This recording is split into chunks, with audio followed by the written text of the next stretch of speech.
Guys দেখতে পাচ্ছেন আমার কাছে একটা কাপ আছে, আমরা এখন কাপে পানি ঢালবো। এখন যদি আমরা এই কাপে আগুন জ্বালাই তাহলে কিন্তু কাপটা এ পর্যন্ত পুড়বে।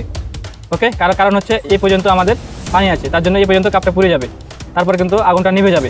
কারণ আগুন জ্বালার জন্য তাপের প্রয়োজন, তাই না? আর যখন আগুন এ পর্যন্ত আসবে তখন কিন্তু সম্পূর্ণ তাপ পানিতে শোষণ করে নেবে, তার জন্য কাপটা পুড়তে পুড়তে এ পর্যন্ত আসবে এবং আগুনটা নিভে যাবে। আমরা এখন এই কাপে আগুন জ্বালিয়ে দেবো সুন্দর করে।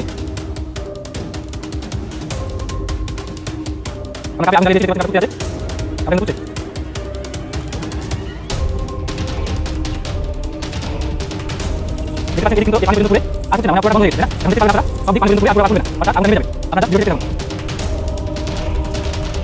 দেখতেই পাচ্ছেন আগুনটা নিভে গেছে এবং কাপটা এই পানির স্তর পর্যন্ত পুড়ে গেছে এবং আগুনটা নিভে গেছে, অর্থাৎ আর পুড়বে না।